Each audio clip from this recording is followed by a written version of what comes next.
channels. There was a slight hiccup there with the live playing, but it's all good. Welcome to 410 podcast. We're excited to be doing a live stream for the first time uh, in this format. It's going to be fun.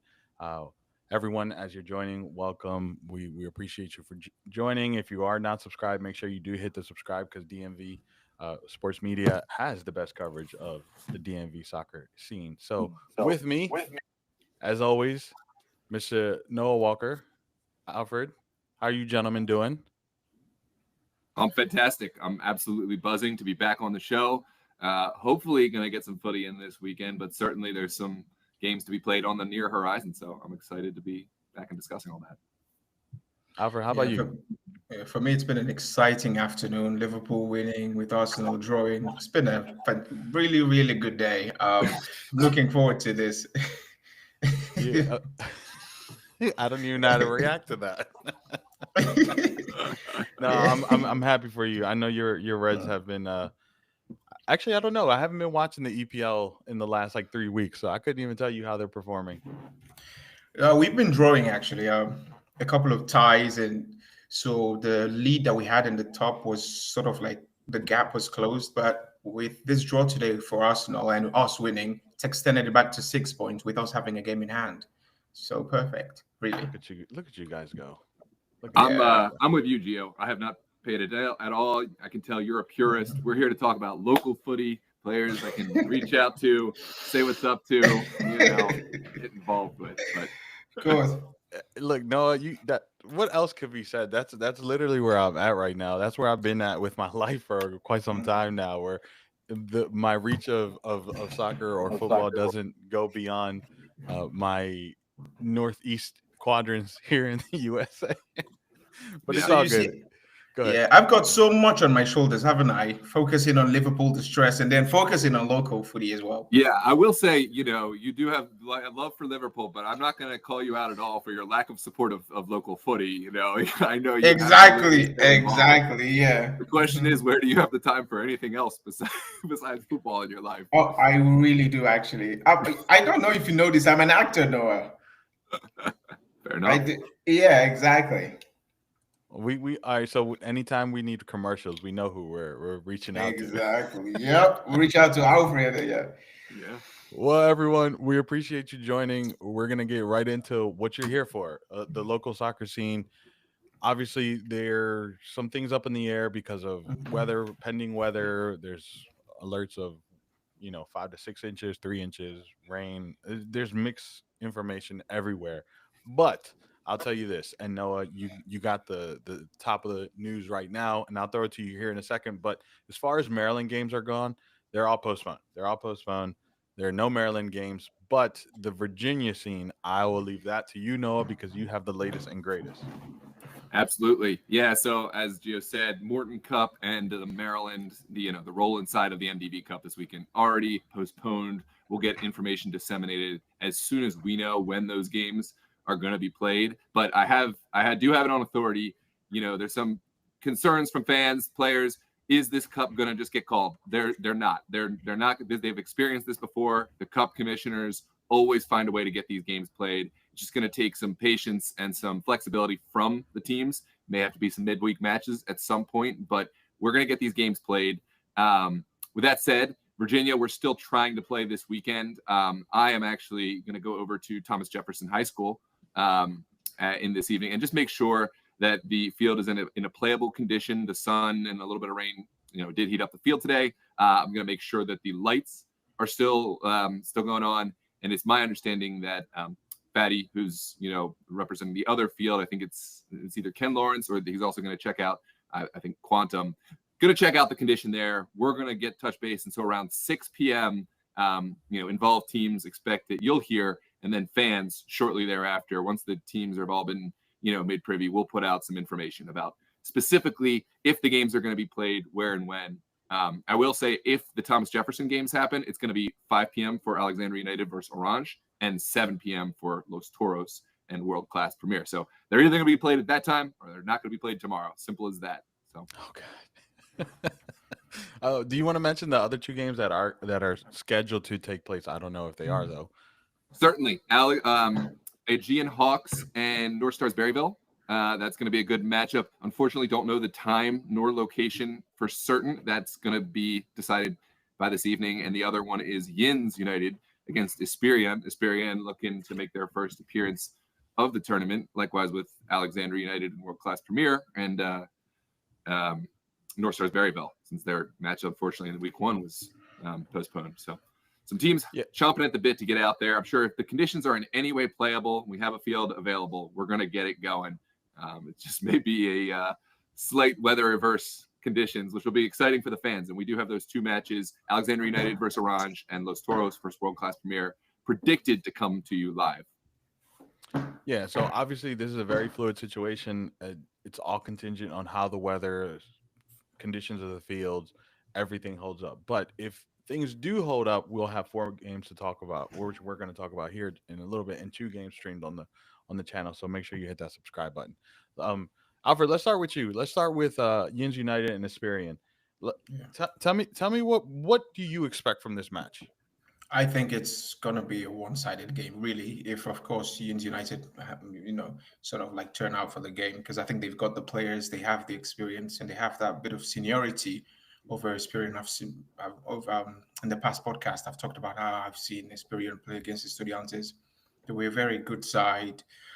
They know how to control games against teams that they are mostly superior against, but I don't think they'll have that sort of superiority against Yins United. Yins United, they have players that have played, a lot of competitions. They've been exposed to different sorts of qualities on the pitch. So I think it's going to be a one-sided game, which Yins United are going to dominate, and of course they're going to win at the end.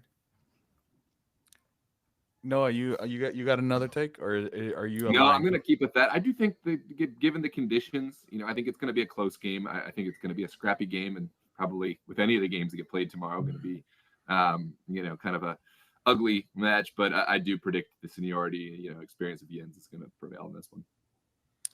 I'll say this: Yins, don't go out tonight. So we could be right. Or they're going to have the responsibility of shoveling out their houses, taking the kids sledding tomorrow. There are other factors at play, so we'll see how that develops. That's fair. No, I think I'm aligned with you guys. I think it's a funny story here. You know how last time, Alfred, you and I were talking about Baltimore City's uniform and how it was really nice and yeah. There is a potential that because of those comments we've said, we might be getting some Baltimore City jersey. So along that thread, Yins, you guys have some nice jerseys. Yeah. They're going to be giving compliments to every team. Every team that I want a jersey from, you got a compliment coming your way. No, I'm kidding. Of course, I would support you. But no, I really do like how Yins looks as a team. When I watch them play, they've always been enjoyable. So I agree with you guys. I think this is going to be a Yins games to lose. If they don't bring the team that they should bring and that we expect them to bring, then Esperion could shock them. But I think it's their game to lose. All right, let's move over to one of the 2 games we are going to have on the channel, which is Alexandria United versus Team Orange or Orange FC. I actually don't know which one they prefer, but we're excited for this game. Noah, you kind of hinted a little bit about it. Do you want to dive deeper into this match? Yeah, so I haven't, I've been corrected. Actually, I used to pronounce it Oranje, but it's I believe Orange is the pronunciation. It's the Dutch Orange is what they're styled after. Yeah, this is another close one. I think Orange looking to get back. I do predict they're going to bounce back strong. I just don't know if this is the week to do it. They do have the disadvantage. They're a DC-based team, which it's tough to get those guys out of the district as it is. And, with the conditions, if that game plays this week, I'm going to take Alexandria United. I know they've been training. I know they've been looking to get back, and they've got a lot of youth guys who will show up anywhere, anytime to play a game. I'm going to take Alexandria United 2-1. How about you, Alfred? I've been looking at this. I've been very confused on what. I've been very confused on what. Sorry, I'm hearing a feedback. You're watching yourself. It's all right. Okay. You sound good to us. Yeah. Right. Yeah. So I've been looking at this. Yeah, there's definitely. Yeah, I do hear it too. Yeah, I hear it as well. I don't know. Does somebody have it playing in the background? Okay, now I don't. So I've been looking at this fixture for a while. I just can't make up my mind who I think is going to win because Alexandria United. I know they're desperate to play. They've gone 2 weeks where they have not been able to get on the pitch because the games have been postponed. And Orange, they're looking to bounce back. It's two teams that are actually eager to play, and Orange perhaps more desperate for a result. But Alexandria United have such a strong squad. I think I'm going to go for a draw for this 2-2 for both teams. Yeah, I mean this team, this I really, Alexandria United. Last time we saw them was in league play because of all the postponements. So we don't know what they're Yeah. looking like. Team Orange is had a rough first week, right? Yeah. And they want to bounce back. They're gonna look to Mhm. bounce back, but I mean, I don't know. Like it's so many questions up in the air with who's going to be able to get out of the district, who, Yeah. Mhm. what Alexandria United is going to bring to the field, whether all their players Exactly. could Yeah. make the game. It's just Yeah. too many questions up in there. I think I'm gonna align with Alfred. I don't know if I go high as 2-2 because that code is going to be brutal. I'm gonna go 1-1. Well, okay. I think I mean Orange can dominate the game maybe all the way to 60 minutes, 70 minutes. And after that, there's no depth, in their bench. It's almost they almost always have no depth in their bench. And it's like Alexandria United the complete opposite of that. They have available players. Yeah, I no, will he say would. this: that is 100% accurate. But do you remember what happened the last time these two teams matched up in the DMV Summer Copa, the Gold Copa? It Yeah. was exactly that situation. Alexandria had players on the bench on a hot day. Orange had no one. Alexandria went up actually 2-0 in the first half. Right? Yeah. That's it. The game's over. No, Orange with no subs scored 3 goals and won in the final moments of stoppage time to win Yeah. the game 3-2. So yeah, I mean, on paper, I understand what you're saying and it makes sense, but they're Yeah. a team where they just dig down a little deeper. I am picking Alexandria United for this one, but Mhm. don't count them out at any stage of the game, regardless what they've got on the bench. Yeah, I was the one commentating on that game, and I can tell you, Alexandria United had very very young players, and it's sort of like they were sort of testing some players as well. They had very very young players. So at the end of the day, when it was 70 minutes, because Orange scored really late to get back into the game. So when it was like 70 minutes going to the 80 minutes, fatigue kicked in those young players. They were not really sort of hold their lines, hold their nerves for the game. And Orange just got back in it. I remember it was a stunning free kick from Saldania that game. Oh, But yeah, but Gio said that if Alexandria United can bring their players, then this is what we're talking about. If they can bring their players, the players that they have available to them, yeah, but yeah, I think Orange are a good side. I just think going down from that 70 minute to like the 90th minute, that's where the problem is going to be when fatigue kicks in. They don't have options to look form from the bench, and it's going to be a problem for them. Yeah, I mean, we saw in their first game, right, Mhm. against Los Toros, where I mean, Yes. obviously, different caliber of a team. Mhm. They're pushing themselves a lot harder in that game. Maybe I'm over or underestimating Alexandria United, but Los Toros they really pushed them, and it was like around late second half, Yeah. Team Orange really ran out of steam. So Yeah, nothing like 78 minutes, 75 to 80, nothing. They were just playing as individuals from that point. yeah, so I mean, we'll see. I mean, Team Orange has everything to prove everyone wrong, Mhm. and Alexandria Knight is going to look to get started. And those in the chat, drop. We would love to know who you're rooting for. We would love to know who you think is going to win. Score Mhm. lines if you're brave. If you're not, we understand. And we'll address those that are in the chat. Yeah. Like Sam, you said Mhm. hello to everyone. As the show is very fluid, very fluid. and This is a share this conversation. link. We didn't. I know I didn't get the link out as early as I would like to for the next one for our Yeah. live performance. But share this link to anyone who you think might be interested in getting a feel for what this tournament is about, what the teams are. We'll talk about some of the local competitions, the coming spring regional national competitions. There's lots we got to cover. So share this link. It's not too late. We'd love to have more participation from the fans in the chat. Yeah, for sure. And obviously, we'll have the link out a lot earlier next time. But today, there's limited amount of games. We're going to dive into the landscape of the soccer world here. So there's a lot to talk about. We'll love your engagement, but we'll definitely be talking a lot. Yeah. Look, All right, all right. Let's move over to Aegean Hawks versus North Star. Uh, Alfred, I see that you are sharing the link, so I'm not gonna pick on you right away. I'm gonna give you Yeah, time, I'm and sharing. then Yeah. I'm Mhm. gonna throw it to Noah to kind of get us started on this conversation. Yeah, so Aegean Hawks North Stars. I think whether or not I'm gonna have to go with Aegean Hawks in this one. The weather obviously throws some question marks up there, but I don't think it benefits one side or another. I'm not going to overthink this one. I'm going 3-0 Aegean Hawks until proven otherwise. Aegean Hawks are kind of the pedigree of Mhm. top level footy in this area, have been for some time. North Stars, obviously, they've got some talent, but once they prove me wrong, then I'll start to pick them in some. But right now, it's got to be Hawks. Are you thinking along the same lines, Alfred? I'm thinking that because the last time they played, I think it was one Noah Walker that was in goal. I think Aegean Hawks won 5-2 or 4-2, Rough but day, yeah. it was much closer than I thought because I thought Aegean Hawks were going to blow North Stars out of the water, and it was really close. 4-2 was it? No, or 5-2. It was something along I that don't line. recall. It was something. Yeah. Yeah, along that. North Stars almost got back into the game, so maybe I don't want to write North Stars. Maybe Instantly I'm gonna say backtrack. it's much closer. It's gonna be a little bit closer than we thought. But yeah, definitely a GNOX for the win for this one. Yeah. I mean, it's hard to go against them, right? It's like Aegean Hawks is very much like I don't know if I would say very much like Los Toros or Dreams or Christos, right?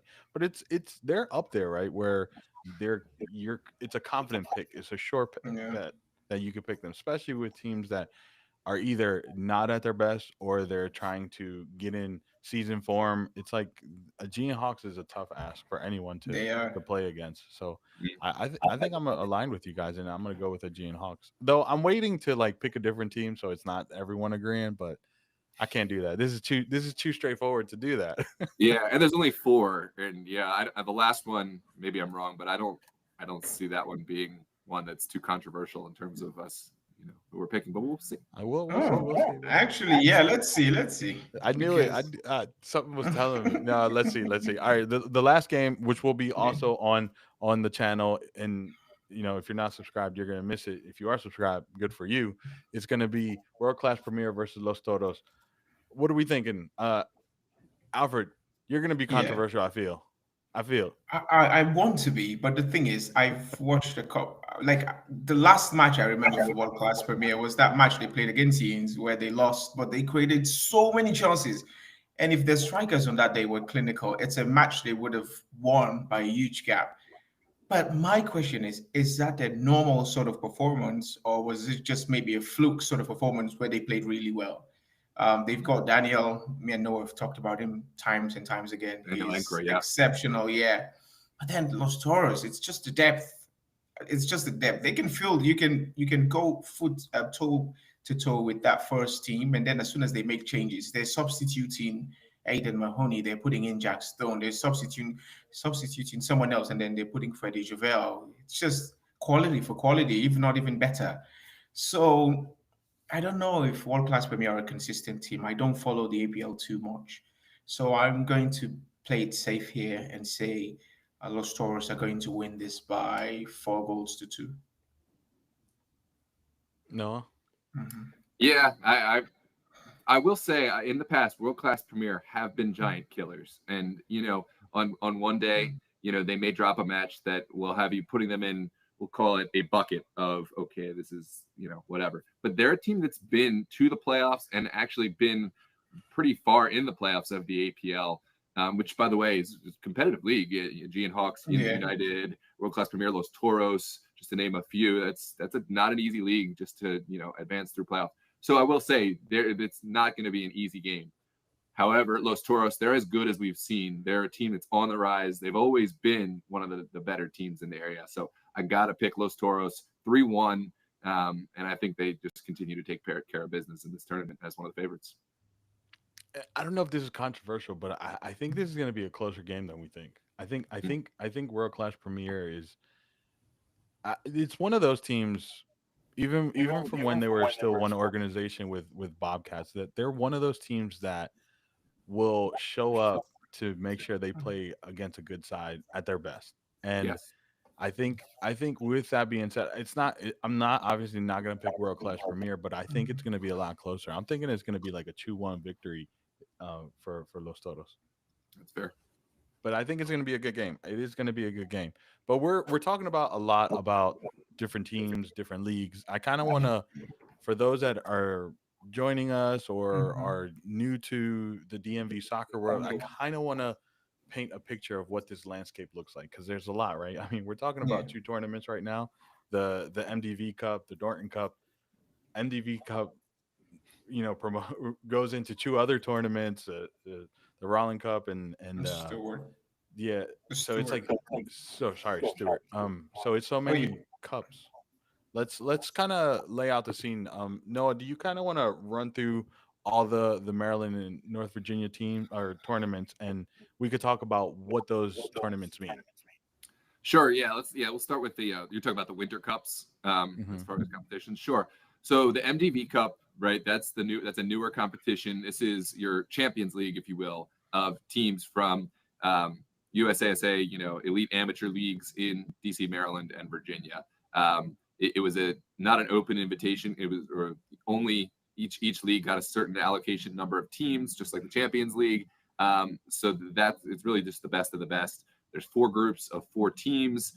2 teams of each advance from each group. The group stages are regional or local, as in there's 2 Maryland groups, 2 Virginia groups, but there will be cross play come the group stage where it gets, or come the knockout stage, where it gets a little bit confusing to the untrained eye is the Maryland side. The winners produced from those groups, right? The 4 teams will also participate in the Roland Cup, which is one of the most historic cups that we have, going all the way back to 1914, which is Maryland's Open Cup competition for amateur teams. So picture this: the 4 Maryland, knockout stage winners will play amongst one another, amongst themselves in a semifinal, then final at a later stage. I imagine that's going to be one of them that gets postponed with all this snow and stuff, so we can play the regular MDV Cup matches, but more on that later. Anyways, but that is not going to touch the knockout stage of the MDV Cup, right? There will still be cross play between Maryland and Virginia, and the MDV Cup will continue as it would any other way. But there's just it's almost like double dipping for those teams. They'll also play, and it was a way to keep that really historic Roland Cup alive, which is great. But 3 tournaments does tend to be a lot, especially when we get conditions like this. So I'm totally in favor of what MSSA decided to do, lumping these 2 competitions together to keep the history alive, but to move forward with new, really exciting competitions. With that said, the other kind of highest level competition from Maryland is the Stewart Cup. That one, in simplest form, is the National Amateur Cup qualifier. Another really historic competition going all the way back to 1932. The winner of that will play in the National Amateur Cup. And I have to check. Last year, there was 2 representatives from Maryland in the National Amateur Cup. So I will have to double check and see if it's the runner-up gets a spot or it's just the winner. But that's a slim field. I think there's only 4 teams playing: Christos, Steel Pulse, Kickers, and I believe Beer Hall for this season. So, which makes sense. It's a tournament that's a little more expensive, and the teams that realistically aren't going to take on the Christos, the Steel Pulse, I think mostly decided, hey, let's just put our eggs in one place and try to focus on something else.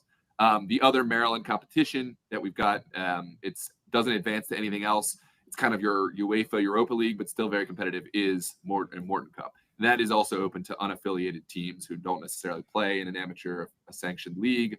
But that's 16 teams, 4 groups, same exact advancement style as the MDV Cup. But it's for any team that didn't qualify directly for the MDV Cup. In Virginia is going to be the MDCVA State Cup. So that's, in simplest form, the Virginia State Cup, or their equivalent of the Stewart Cup, which qualifies at least 1, possibly 2 teams for the National Amateur Cup. So that will open up, I believe, we're looking at the end of January, beginning of February. I think beginning of February. It'll play on Sundays. They'll be disseminating information on who's competing, the fixtures, etc. And we anticipate we'll have some coverage of that on DMV Sports Media. So that was a mouthful. If you have questions, and feel free to voice them in the chat.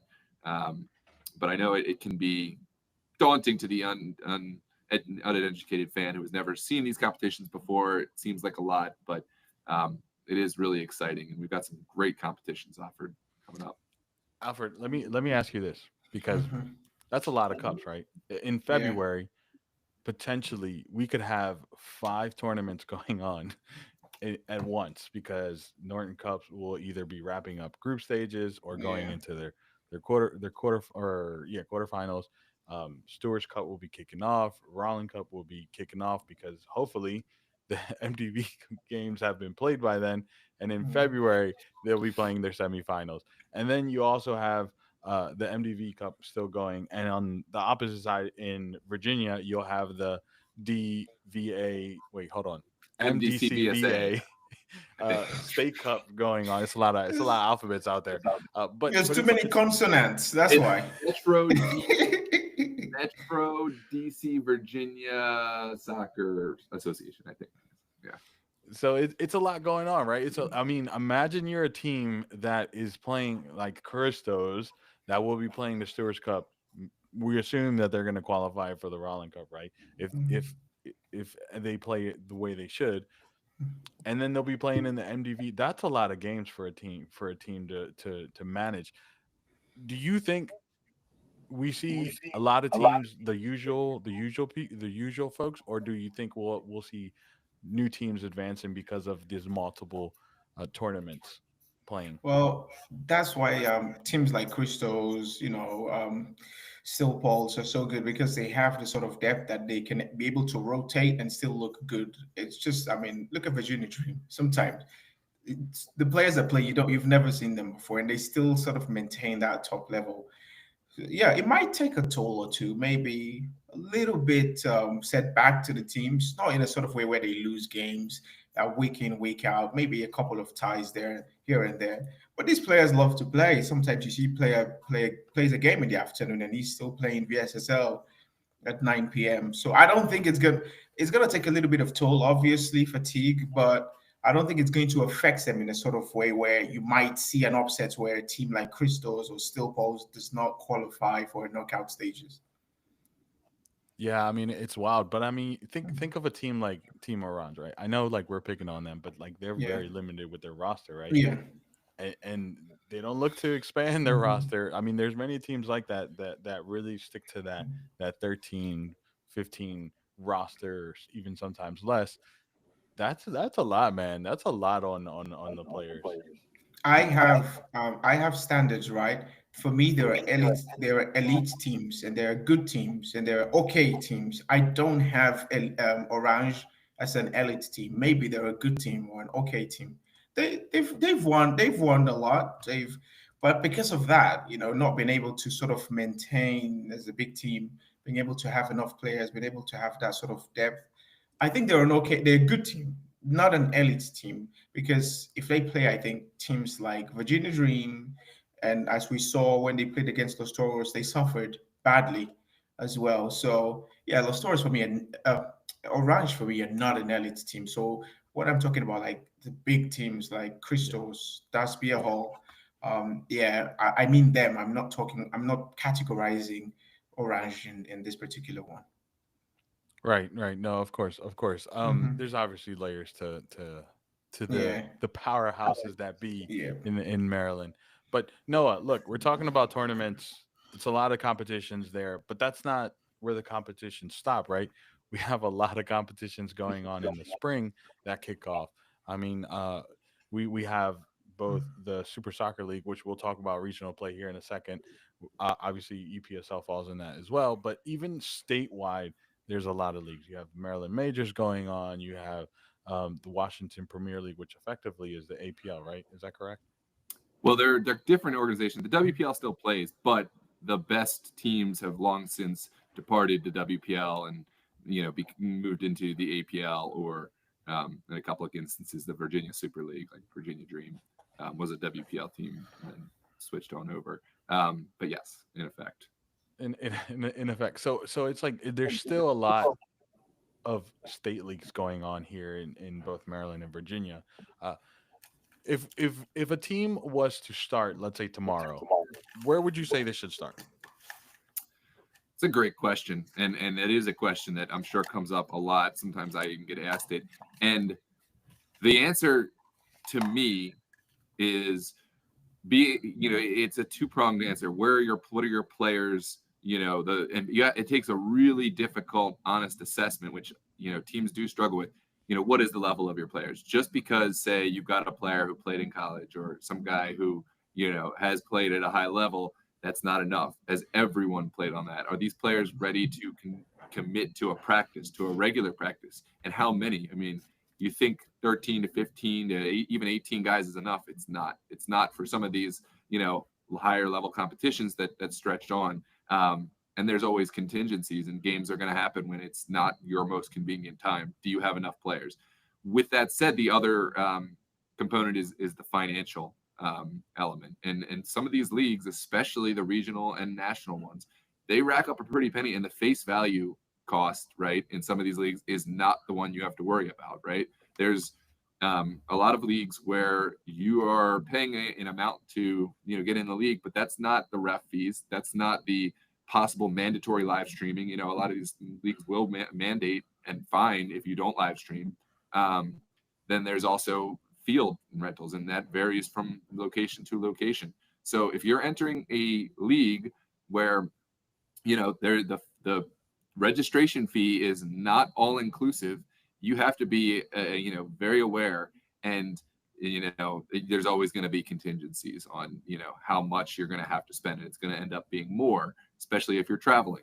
So with that said, I know UPSL has been a hot ticket in the recent years, and I'm not saying this to knock UPSL. I think they've done a great job with marketing, and some of the best teams do play there, and it has a great appeal in terms of being a national competition at I'll put an asterisk next to this, but at an affordable price point. It's affordable compared to some NPSL and other, but affordable not compared to your state and regional leagues. Like EPSL is a lot more affordable, Super League a lot more affordable.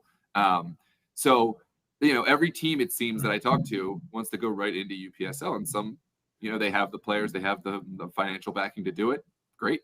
But I've also talked to teams that they're playing in a park field, and to be honest, they don't have the players to do that. And my question is, why? Is it just to say that you're in that league, but you're going to end up getting spanked, in possible double-digit scores or 7-1? Because that can kill a team. That can kill a young team. So I know I've gone very roundabout way of answering the question, but I think if you don't know the answer to the question, that both of those questions that are asked, the best way to do it is by playing in a local league, whether that is, if it's in Maryland, the Super League. Obviously, I'm biased, but I really think that we have a strong case for why teams should and have entered.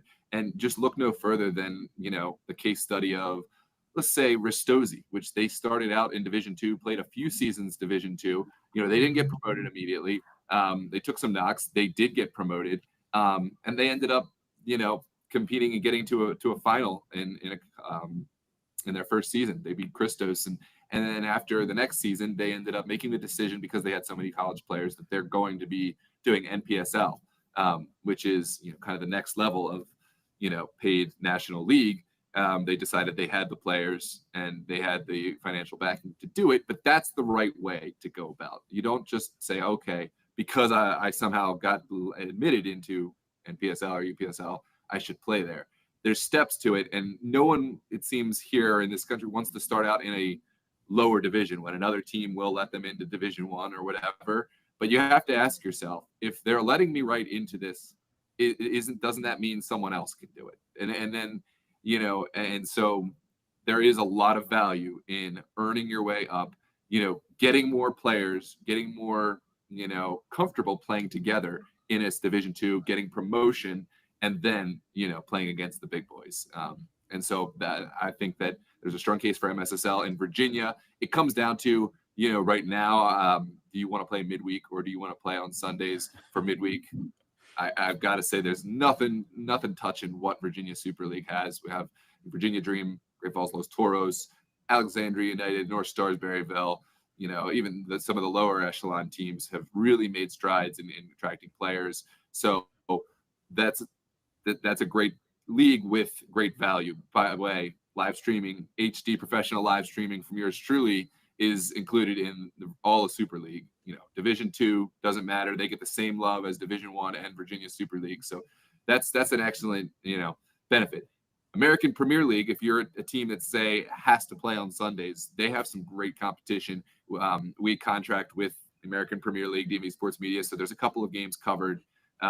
They do have a Division 2, so if you're a new team, you may have to start in Division 2, but again, there's merit in that. If you're an established team that's already proven that you can win, they, I think, do allow teams to enter Division 1, but you really have to have a resume to do that, right? So I think those are great starting points. The EPSL, I know, is a regional league that, if I'm not mistaken, is starting to go sort of national with they're becoming Nisa Nation now. But I still think so they were affiliated to Nisa Nation, so they were a feeder league to Nisa Nation. So, but it's Nisa not Nation, like that anymore. Yeah, I know. Since well, I'm gonna ask you guys about Nisa. I want to hear more about this from you. Because this is an interesting topic, right? Like, Alfred, I don't know if you followed Nisa that much, but obviously Nisa had that Division 3, um, let's call it sanctioning for a few years, and this year coming up, from what I'm hearing, is they're failing to meet the requirements to keep that sanctioning. Don't know if they're going to get that sanctioning or not, and because of that, the support to Nisa Nation is kind of going away. And okay, if we were to go time clock back a year, just 1 year, the pyramid of Nisa Nation was Nisa Nation. Then you had the EPSL, you had the I can't remember the league in Midwest, and then you had the golf Premier Leagues, right? So all three of these different organizations grouped together to support the Nisa Nation team, Nisa Nation leagues, and essentially what would happen would anyone that would win those would get promoted into Nisa Nation, and it would be the representative of that organization's team, and then they would play a season against each other, and it was kind of costly, but it was exposure. Supposedly, you would get exposure to the Nisa side, you would get invited to the Independence Cup, and all these other things would come with being part of Nisa Nation. And obviously, they had back office support, they had agents that were gonna help your players and stuff. It was a whole thing. It was a good idea. It was the first time I saw different organizations work together to support something that wasn't themselves. So that's why I thought it was a cool idea. But then again, Nisa was I don't know how to say it, but it was a show. Let's call it that. yeah, And has since gone away. But I want to ask you, Alfred, and then I'll follow up Noah. Maryland Bobcats. Yeah. They are probably, obviously, we know they stemmed out of World Class Premier, but those two organizations have since separated. But they're without a home because they're not. I don't think they're going to return to Nisa, given everything that happened. Uh, don't know if they will be able to field a professional team given the time of the things. Where would you love to see Maryland Bobcats play? I think the MPSL won't be a bad option at all if they're allowed there. Yeah, the MPSL. But I just want to make an addendum to what Noah was saying earlier. He made such a great example of Ristosi, sort of testing themselves out first in the local league and then going then to NPSL. A really bad example is Cecina. I don't know if Mm, Noah that came into the mind of Noah at all. Cecina just jumped into yeah, the UPSL and they turned into point donors for all the team. They were losing 13-0, 7-0, 10-0, and they were really bad. But they had very young players, but it was, yeah, they definitely had to test themselves out first in perhaps a local league, knew if they were strong enough to sort of go into the UPSL. But yeah, I just wanted to make an addendum to what Noah was saying. No, I mean it's a great point, right? Like, because like Mhm. every time someone's thinking about starting a team, they're always thinking about either one or two things: best competition, where am I going to get the most exposure? That's where their mind goes. They don't think about the back end costs, like Noah was talking about. They don't think about, okay, do I want a competitive team? That means I have to rent fields. If I have to rent fields, that means I have to kick out more money for practice. And then on top of that, are the leagues going to make me stream? Do I need to put a budget for marketing, because that's something huge, or branding I should say, because it's not just marketing. It's a huge things teams or owners miss out on, where they do phenomenal job developing a great team, but there's no team identity, right? There's no uniform, like uniformity in their digital footprint, in their exposure, their outward exposure to to potential fan bases.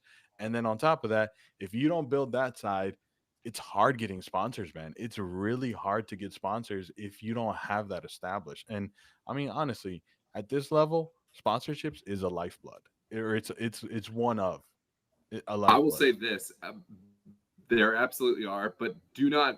If you're a new team, please do not make a plan with the expectation that in your first season you're just going to get a sponsor, even second, unless you really have it locked up. I talk to so many teams that are like, "Yeah, we're in, we're ready to come into the league. Just waiting on this sponsor money to come through," and I would put on my checklist, okay, they're not coming in this season. Like, it's not, no offense, but if you haven't locked it in, if you have, it's not likely. It's just that people have a hard time sometimes saying no, and I don't know what the specific situations are, but if you aren't really bringing value, or it's not like a family friend or something, just why? Think about it from a selfish perspective, because incentive drives behavior. Why is this company, it going to, or do you have irrefutable proof that you are going to bring visibility or some type of value to them? If not, they're not going to do it. They're a business. They're thinking with their bottom line. So please, just that's my word of advice. Also, a big shout out to Eric. Good to see you in the chat. Yeah, sorry. I lost track of the chat. But yeah, I mean, it's hard, man. It's really hard to start an amateur team, but at the same time, it's probably one of the most rewarding and fun experience you can have. I mean, just being able to play and build your brand, and then when fans start becoming fans, that's probably the best feeling. I just, and that's me speaking from the media side, right? Like seeing teams start to grow and develop is really cool. But let's talk about a regional league, because this is going to be one of the leagues we're really going to cover, and that's the Super Soccer League. Alfred, can you kind of lay out what the Super Soccer League atmosphere looks like? Right, like we have the Virginia side, the Maryland side, but talk to us about Division Two and all, and how that structure looks. Well, of course, I mean, the Super Soccer League entails all the leagues. That is the VSSL. You've got the MSSL, and then you've got the Division Two as well. Last season, Virginia Dream were the champions for the VSSL, while Still Pulse were not the regular season champions, but ended up winning the knockout stages and became champions of the MSL. And Bowleys, of course, ran away with the league, I would say, the Division Two. So it's all those leagues combined. And I mean, at the end of the day, you get a final played between the winners of the VSSL and the winners of the top division of the MSSL, where Still Pulse were able to play Virginia Dream, and Virginia Dream won the game by such a huge margin. It was 6-1. Great tournament, a lot of good teams in it, but yeah, Virginia Dream and Still Pulse have proven over the years to really dominate the whole Super Soccer League. Yeah, but No worries. Is it's there anything you want to add? Oh, yeah, sorry. I certainly do. Okay. go for it. No, go for If it. I may. Yeah, I think that, yeah, you definitely talked about the quality of some of the teams. It has traditionally been Steel Pulse. When Christos was in the league, they were another top competitor. Virginia Dream, yeah, they've been dominant. But Los Toros have stepped in, and although they weren't able to knock off Virginia Dream now, at least they're able to provide a foil. Yep. Some other teams have, made good strides. North Stars, Berryville, I think they're still a couple steps away from it, but it seems like they took a big step forward with the scope and the organization. They have some great players, Owusu being one of those players. If they can put it together with the quality of players, they may one day challenge, the top teams. But when it comes to environment, atmosphere, that is an important part of the Super League. and for the bigger games, when possible, there's a walkout and anthem, which, it adds another level of presentation to the live stream and to the feeling of respecting the pitch, respecting the fans, and not just treating it like another day to go out and play in the park with some friends, which of course we're not taking it too seriously, but we're choosing not to play in the FXA or recreational league. We're choosing to play in this elite amateur league. Let's treat the game with some respect. So obviously the live streaming, the commentary, which we have, you're not right finding here, that superstars. up until you get on a regular level. You're not Yeah. finding that in anything up until you get to like professional leagues, and even sometimes there it's a bit lacking. So that's a huge bonus. And, obviously the highlights and clip worthy moments that come from that. Yeah. But we are starting to see some teams generate some great atmosphere. I'll shout out Ambition from Division 2. They brought a ton of fans to their play-in match. A lot of young players, a lot of kids came out and supported them. We're cheering. We're arm in arm around the field. Bowleys and Slancha. Oh, there was yes. one match where they played at a venue that didn't even have a stadium, but the fans were all around the fence, around the field. It reminded me of what lower league in England must look like, or in some Central American countries where everyone's it's not the nicest, fanciest venue, but people are there to support the game in a Division 2 amateur match. I mean, and there's some really good players out there. So that the atmosphere is really growing. We have, I would say probably some of the best media coverage between, DMV Sports Media, the MSSL, VSSL page, and of course VSSL Corner posting the most avant-garde kind of stuff. And now we got the 410 podcast coverage as well. So, if you're a team, I mean, look at the cost yourself. Don't take my word for it, but really and truly, that's the best. You pay what you get, and you pay, it's all costs mostly lumped together up front. And it may not seem, I don't know what teams are expecting, to be honest, but when you look at it, think like, okay, they're providing fields, live streaming, and there's no other additional fines or fees. You're not required to go out and get a personal trainer, which, by the way, that is required in a lot of these other, regional and professional and national leagues. So, yeah, I mean, just don't take my word for it. Reach out with an email or a text or whatever. Our information is available on the Super Soccer League website. I would even challenge this. Like, you see MPSL, UPSL, and USL2 have a strong hold on a lot of areas, right? Whether it's Florida, South Cali, um, the Great Lakes region. Obviously, the East Coast is probably very unique, where EPSL, another regional league, has a stronghold in New York, New Oh yeah, Jersey, Connecticut, yeah, right? I feel like the Super Soccer League here has a strong hold where that's where the best teams or the best branded teams or the most entertaining teams are playing right now, because you don't I mean, UPSL is starting to get a hold here in the Mid-Atlantic region, but it was a long time where that none of these leagues even were here. I yeah. mean, besides Christos and Frederick City or Frederick FC, those there was none of that, and it was just the local scene. And I think that's what makes Super Soccer League really excited, because it has a grip on the local scene here, and for good measures, right? I mean, it's competitive, you has coverage, it's fun. I mean, the fact that we had a league that had Christos, Steel Pulse Yeah. playing in the same league, Yeah. that alone right there was very fantastic. Obviously, we would love to see Christos come back, but um, there's so many teams in this league that are so fun to watch, so competitive. It's just an entertaining league, and that's my 2 cents into why I think the Super Soccer League is such a fun league to follow.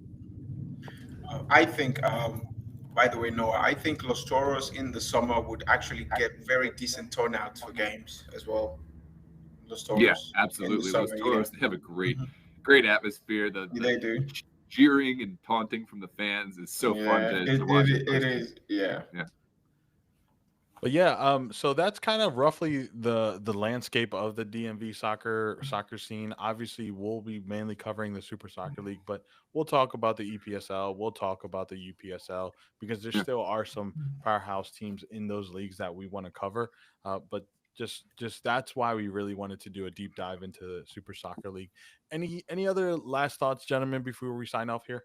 I do. I wanted to give another mention to the league. One of the leagues I didn't mention yet, and that's the DC Premier League, which they kind of do their own thing, which it would be great to see them more in some of the other competitions. But I understand the value to them. They're serving a market of district residents, District of Columbia residents that don't really like to venture outside of DC. And so, they do what they do really well. They have 3 divisions actually, which is incredible. As from a men's, they have 3 men's divisions. They have the DC Premier League, Division 1, Division 2.